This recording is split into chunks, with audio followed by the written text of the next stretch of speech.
What's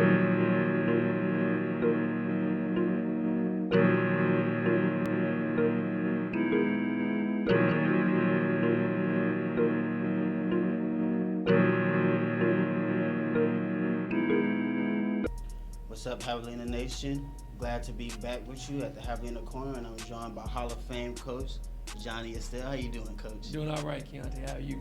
Good. I mean, man, after last night, I'm pretty sure everybody's doing good. How's it feel being back in the tournament? Oh, it was a great feeling.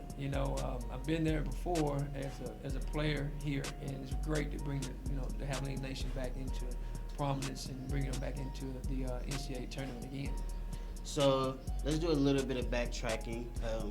Talk about the Lone Star Conference tournament, the outcomes of those couple of games, and then going into the selection show. Where were you at as a coach? Where was your team at as a whole? Like, just bring us through some of those emotions. Well, man, this league is just brutal, man. I mean, the only way I can compare it to is like the ACC or Big 12 of Division II.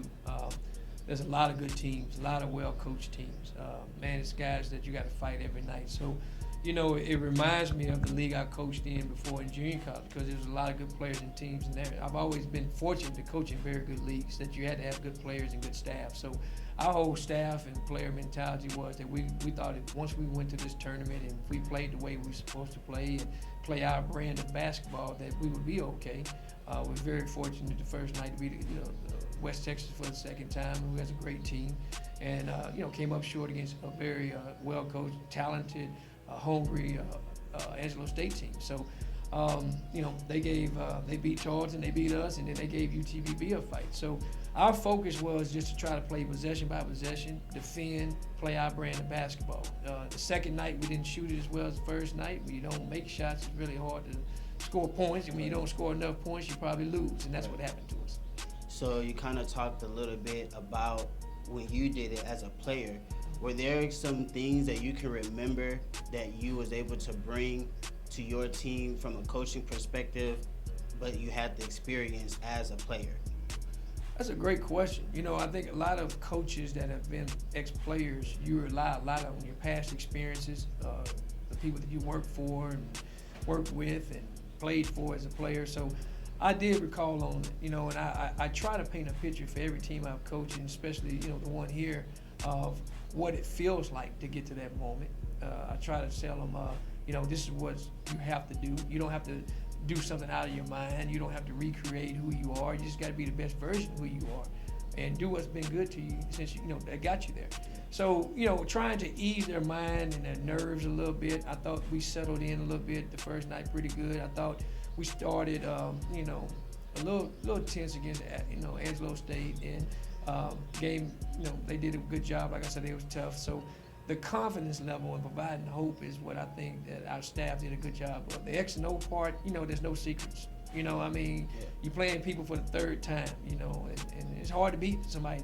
I said in my post-game comments, it's hard to beat somebody 3 times, and we had beat Angelo twice, and they was ready. So there's no secrets. You know them, they know you. And now it just boils down to, who's going to make the most shots and execute, and who wants it the most.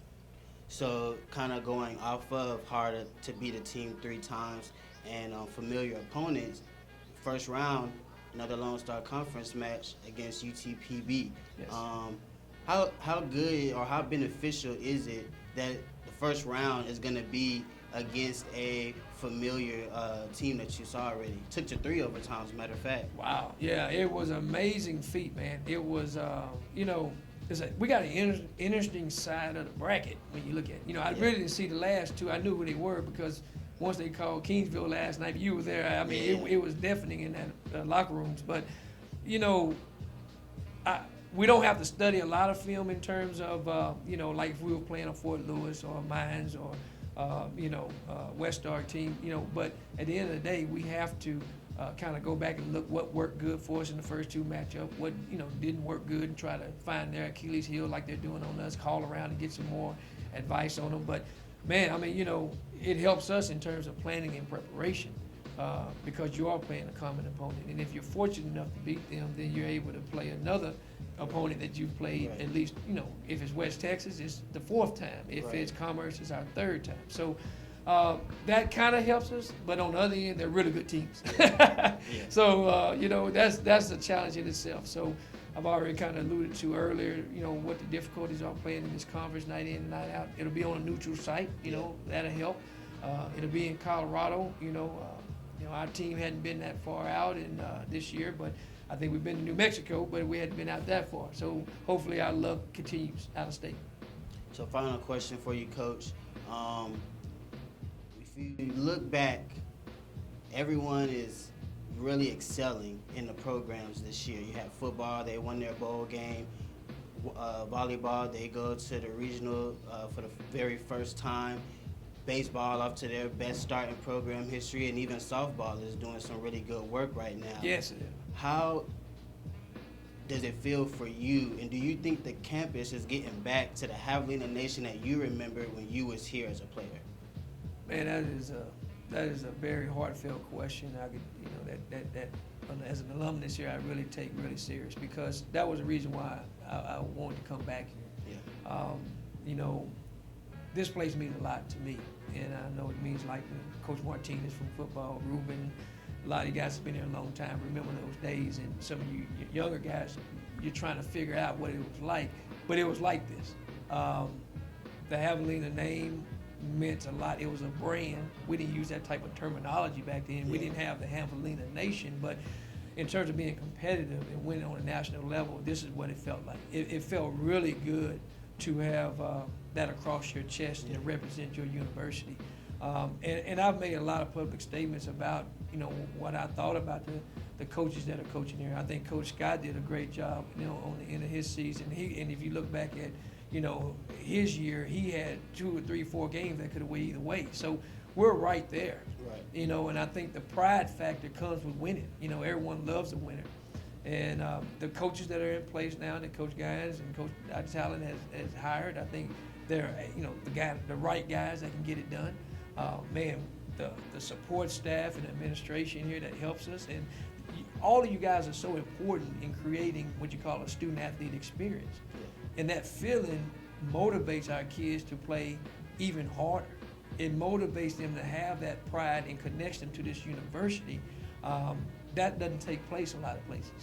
There's a disconnect that sometimes happens, and with that disconnect, sometimes selfishness come about, or lack of pride, and things like that happen, which you can't win with. Yeah.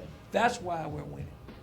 And I told Darren and Tanya when they started this deal, I said, when you guys started off like this, I'm telling you, it's contagious. Yeah. And with the year that those two had, Darren and Tanya, it gravitated to me and Wade. I mean, it seemed like Ryan, he just wins at everything anyway. Him and the old school veteran coach down, Jason. I mean, those guys, they figured it out. So my goal was to always get it up to respectability what they are. Because once we all win, when they win, we win. And the text that I've gotten and the calls and the people that came by from my colleagues, I deeply appreciate it, because it's about us. It's not about me. I get the wins and losses. They critique when we play good, and when they congratulate me when when we do good, and when we don't do good, I guess I have to deal with that too. But it's good to be on this side right now, to have everyone happy to be a Javelina, and that's what it means to me. Thank you, Coach. Good luck to you. Look forward to some wins and some good work in the regional tournament. But thank you guys for everything you do. And thank you, Javelina Nation, Yes. for joining us. We'll be back at you, supporting our favorite teams.